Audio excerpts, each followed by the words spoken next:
Well,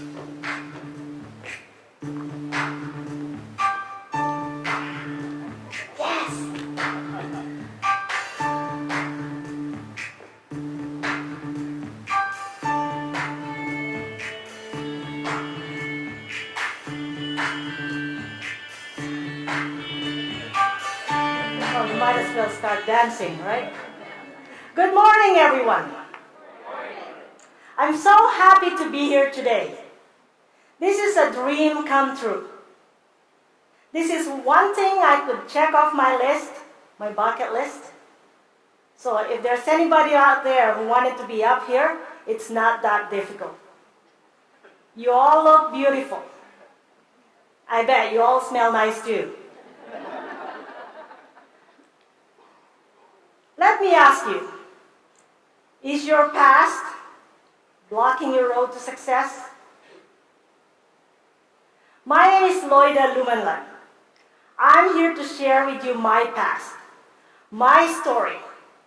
It began from a small village way back in the Philippines in the 60s.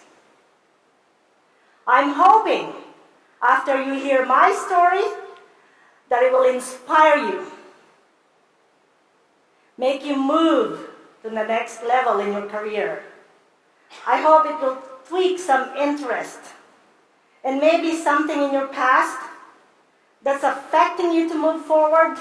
Could be childhood, could be from an abusive relationship, could be from a bully brother. I hope that after hearing me speak here, you'll feel that it's ain't bad after all. There's tomorrow. Let me begin with my father. My father's name is Rico. We called him Rico Suave. Open shirt, gigolo. That was the 60s. Rico was an expert on public relations, self-promotion, and he understood different personality types. He also mastered the art of handshake and waving at people. He shook hands with the governor. He shook hands with the mayor. He shook hands with the mailman. He even shook hands with the criminals. He waved at anybody who made eye contact with him. That's Rico, suave. My exposure to my father's interaction with the public prepared me for my future in sales. As a realtor, I use the skills I learned from him by watching him, observing him, living with him. I find clients in back alleys, in elevators, in supermarkets.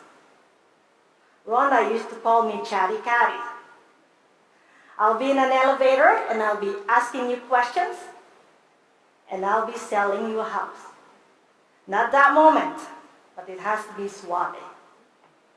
Asking questions will take you a long way in your career. I love waving at people too. I wave at police officers. I wave at construction workers. And the other day, I caught myself waving at the closing gate of the storage facility parking lot.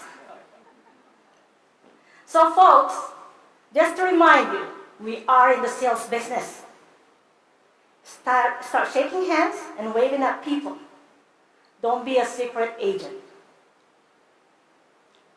Now, let's talk about my mother. She is the real deal.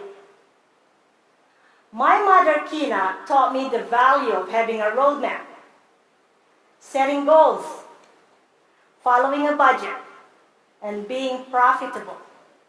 And most of all, having a strategy in life and in business. You see, Mother had to budget every penny that Rico Suave brought home. When there's no budget to cut, she knew that increasing the income would be the best solution. I wish our government would do that. So one day she sewed some aprons, small apron out of flour sacks with matching hand cloths and a headband with blue trimmings. She fried some bananas with brown sugar, put them in a lovely basket, and off I went with my first offering as a street food vendor, the streets in the Philippines. Mother said, have a strategy when the neighborhood dogs start chasing you. While in the Philippines, dogs were treated differently, as you know, in Asia. That afternoon, there were no dogs in sight, but there were other children selling different kinds of snacks. My strategy? I had to run as fast as I could to the next community to be the first to sell my deep-fried bananas golden with brown sugar. In doing so, I fell on the ground. My knees were bleeding. Few bananas spilled out on the ground as well. All I can think of was, you have to sell those bananas by 4 o'clock. We needed the money for your brother's school supplies. And folks, I was 10 years old. I already knew that I had a goal. I had a responsibility. So business must go on. I got up, rose fast, and continued. Well, good news was, I sold out. A little bit of sand didn't hurt the sweetness of the bananas. I see a lot of parallels with my job as a realtor now and my past as a street food vendor. I also sold corn. But my friend Rhonda Navratil said, don't talk much about corn. With your accent, it sounded like porn. So let's stick with the bananas. It's easier to say. So as I was saying, there's parallels with selling real estate and my job selling bananas in the 60s. You have to have a goal, a roadmap. You have to be profitable, and you have a strategy to be successful.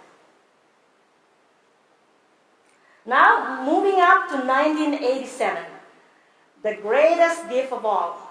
My children were born from Hispanic, Filipino-Canadian father. So they inherited Canadian citizenship, but not me. I was pure Filipino. I'm pure Filipino. So off to Canada, full of hopes, dreams, new life, being reunited with the children I haven't seen in 4 years, finally able to embrace them. Unfortunately, few months of my arrival, we were evicted from the apartment I was sharing with your father. Somebody didn't pay the rent. We were homeless. So if you're thinking of homeless people, they come in different sizes and shapes. They're not just the down and out you see on the street. It would be somebody like me standing up here. Looking back then, the taxi ride to the Wynn House was the most painful experience I ever had in my life. Looking at my children at the back seat, I had to hold back my tears. Be strong. Be a leader for them. Social services found us an apartment. But you know what? Because of my parents' teachings, there's no time for a drama queen here. No pity party. Right away, I leaped into action. Goal setting. Have a plan. How are you going to feed these children? Strategy, 2 jobs. Working 60 hours a week. $5 an hour. One of my jobs was working at a local hotel as a chambermaid. It's not as glamorous as the J-Lo movie. There's no Prince Charming in sight. My back was hurting all the time. But you know, at the end of the day, I was happy. I was reaching my goal, 60 hours a week, $5 an hour, and every now and then I get $2 tip from the customers that gave us extra loaves of bread, or maybe a movie. And throughout my life, I did different jobs, selling Tupperware, juice, different kinds of utensils, and I knew I was destined to be in sales. So year 2000, it was a good year. I was working at a show home selling for a local builder in Sherwood Park, near Edmonton. And 4 children, they were all at the University of Alberta taking different courses. And I had a new man in my life, so that was good times. But I was broke. Market then was different than it is now in Alberta. Until somebody came at the show home. Somebody from REMAX recruited me. The hairy godfather. And the rest is history. REMAX gave me the education, gave me the tools to be a better realtor and a better business person. The things I learned from my parents, plus the REMAX education, is a good formula. And by the way, the children are doing great. I've got 2 engineers, one works for Microsoft, one intern architect, and one works for the government of Canada. Out of the 4 children, there's 4 degrees and 3 master degrees. But let me tell you folks, the best degree of all, and that makes more money and best return on investment, is from the REMAX University. And being a REMAX realtor gives me the opportunity to thank and give back to the people who helped me. The Win House. I support a lot of charities. And I become a good example also for my children, for them to see. Life is good here. We also will have to remember the people who are hurting. We are succeeding, but we also have to look at what we can help, how we can help others. So let me remind you, is my past blocking my road to success? No way. And when you fall down, you go in that hole, you get up fast. The faster you get, the closer you get where you want to go. And the hindrances you think in your mind, they're just in your head. Get going, lift your sorry little ass, and work. Thank you.